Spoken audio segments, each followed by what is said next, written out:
Nung po minsan merong isang kwento tungkol sa isang bata, nilapitan po niya ang kanyang tatay. Sabi niya, "Papa, may pangarap po ako. Pagdating ng araw, gusto ko pong magtagumpay. Ano pong mapapayo niyo sa akin para makamtan ko yung aking pangarap at maging matagumpay ako paglaki ko?" Sumagot naman po itong tatay niya, sabi niya, "Tara, sama ka sa akin. May papakita ako sa iyo." Sumunod naman po itong bata at pumunta sila doon sa kanilang bukid. Dito po sa bukid, may alagang mga halaman na kamatis. Ito pong ama. At pinakita po niya yung mga halaman na nasa paso. Anong nakikita mo dito sa nakatanim na halaman? Tinignan po mabuti ng bata at nakita niya na very healthy, malusog po yung mga halaman. Sabi po ng bata, napakaganda po ng itsura ng halaman na ito. May bunga, berdeng-berde, tuwang-tuwa po yung bata. Pero pinakita po, susunod ng tatay, yung mga halaman na kamatis nakatanim dun sa kanyang lupain. Tignan mong maigi, ito naman mga halaman na nakatanim dito sa lupa. At napansin po ng bata, nakakaiba sila. Bakit? Medyo nangangayayat. Sabi po ng bata, "Papa, hindi po kamuka ng mga nandoon sa paso. Itong mga nakatanim sa lupa. Walang tumutubong kamatis, wala silang bunga, at medyo nagbra-brown na po, natutuyo itong halaman na ito." Tignan mo ito. Sabi po ng ama, ang pagkakaiba ng dalawa, yung mga nandun sa paso, sila lang yung mag-isa na nakatanim doon. Habang yung mga halaman na nandun sa lupain, may kasama silang nakatanim. At sino yung kasama nilang tumutubo? Mga sukal na damo. They are growing among weeds. Yun yung dahilan bakit nangangayayat sila. Yun yung dahilan bakit hindi sila malusog. Yun yung dahilan bakit hindi sila namumunga. Ngayon, ito yung payo ko sa iyo, sabi po ng ama. Kung gusto mo pagdating ng araw ay magiging matagumpay ka, lumayo ka at huwag kang makikisama sa mga sukal na damo. Sino ang mga taong ito? Yan yung mga negatibong tao. Dahil ang mga negatibong tao, yung mga haters, yung mga bashers, yung mga palaging nag-iisip ng masama, yung mga palaging may sinasabing hindi mabuti tungkol sa iyo, hihigupin nila ang lakas mo. Sila magiging balakid sa iyo para makamtan mo ang iyong pangarap. Sila ang magiging dahilan para hindi ka maging mabunga sa iyong buhay. Yun yung pinakamahalagang payo ko sa iyo. Umiwas ka sa mga negatibong tao. At hindi po ba, kung babalikan niyo po ang mga kwento sa Ebanghelyo, yan naman palagi ang ginagawa ng ating Panginoon. Kamukha na lang po sa nabasa nating Ebanghelyo ngayon. Ang ating Panginoon, siya na nga nagpagaling dun sa taong pipi. Napaalis niya yung masamang espiritong sumanib dun sa tao. Naging mabuti ulit yung tao, nakapagsalita muli yung tao. Namangha na nga lahat ng mga tao dun sa nakita nilang pagpapagaling ng ating Panginoong Hesukristo. Pero nandun din kasama nila yung mga Pariseo, yung mga kaaway ng ating Panginoon. At nakapag-comment pa sila. Sinabi nila na nagkakaroon lang ng kapangyarihan ng ating Panginoon magpaalis sa mga demonyo dahil siya ay tinutulungan din ng prinsipe ng mga demonyo. Pero tingnan nyo naman po, balikan nyo ang kwento. Narinig din ng ating Panginoon yon. Alam din ng ating Panginoon yung negatibong sinasabi nila tungkol sa Kanya. Alam din ng ating Panginoon na may naninira sa Kanya. Pero sinagot ba niya ang mga taong ito? Hindi. Pagkatapos niyang narinig yun, mababasa natin sa kwento na umalis siya at pinagpatuloy niya yung kanyang misyon sa mga ibang baryo. Nangaral pa rin siya. Nagpagaling pa rin siya ng may sakit. Nagpaalis pa rin siya ng mga masamang espiritu. Ibig sabihin, hindi nagpa-apekto ang ating Panginoon dun sa negatibo nilang salita. Ang ating Panginoon naging bingi dun sa masama nilang sa salita. At yan din po ang paalaala sa atin. My dear friends, Be deaf to the negative talks of other people. Huwag mong bibigyan ng oras at ng pansin yung mga naninira sa iyo.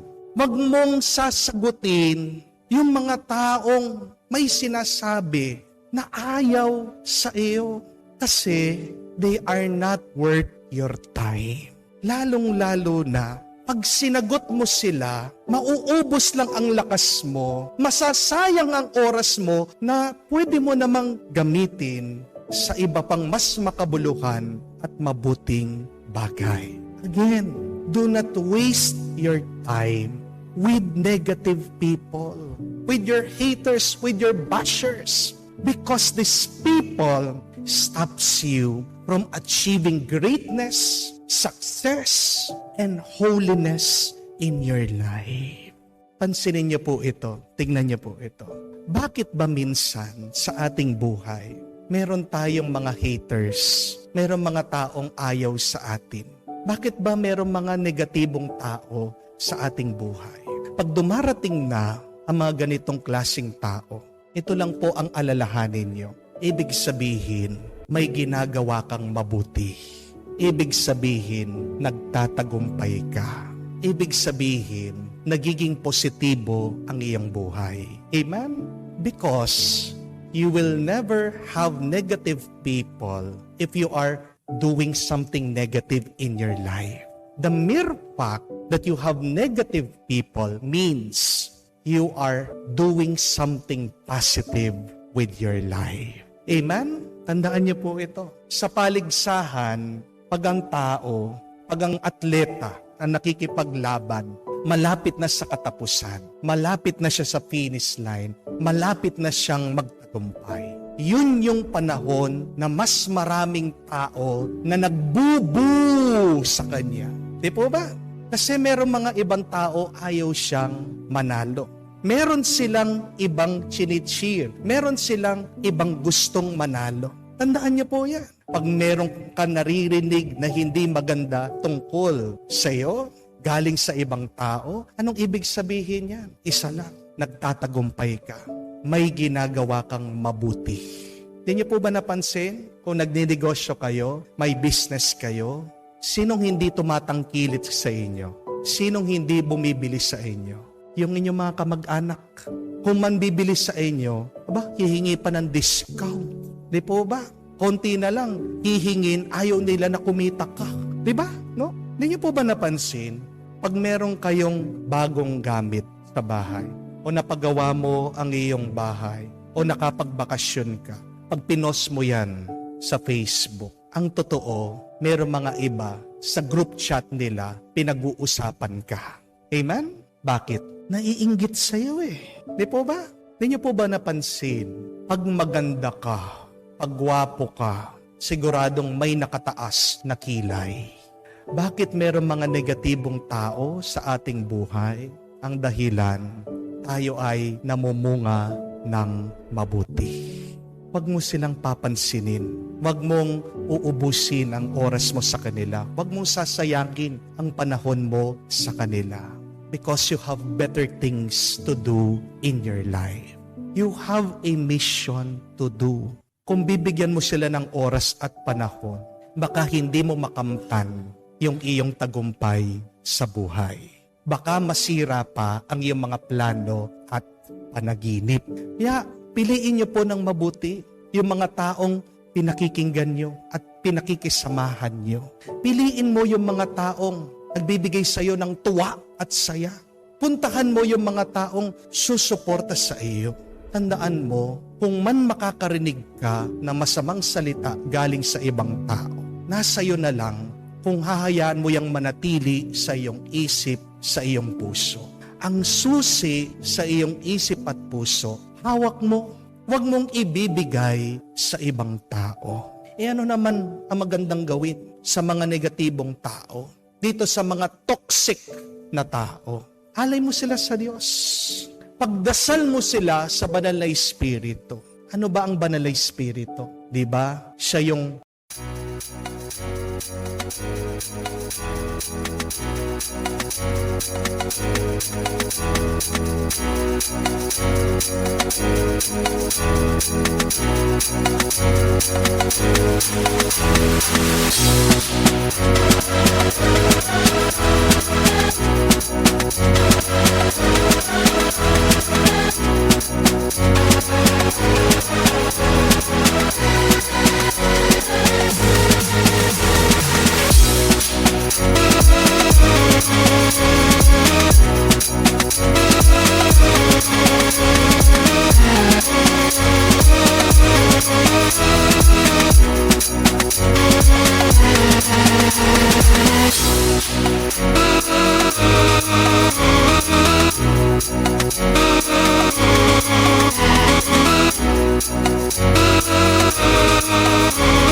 Umaapaw na tubig. Pag ang tao toxic na, anong ibig sabihin ng toxic? Lason na siya. Paano mo maaalis yung lason? Kailangan mo yan hugasan. Di po ba? Kailangan mo yan linisin. At ano ang panlinis natin? Ang salita ng Diyos. Ang grasya ng Diyos. Kaya napakahalaga na lumayo ka muna sa mga negatibo at toxic na tao. Kung hindi, mahahawa ka din sa pangit at masamang ugali nila. Amen?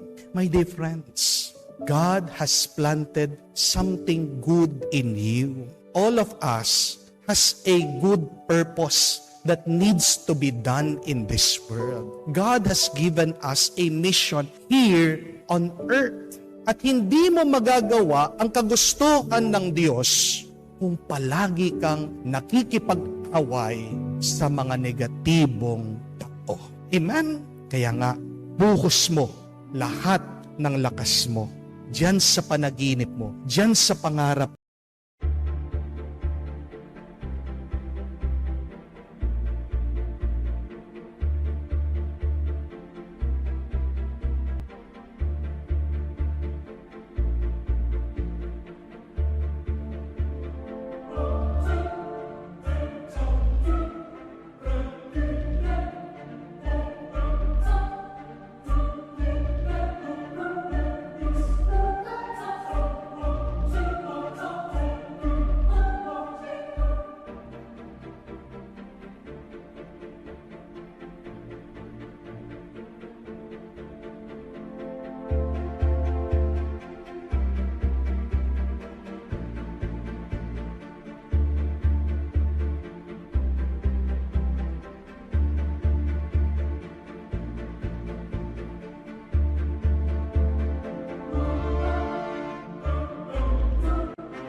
Mo, diyan sa misyon na pinapagawa ng Diyos sa iyo.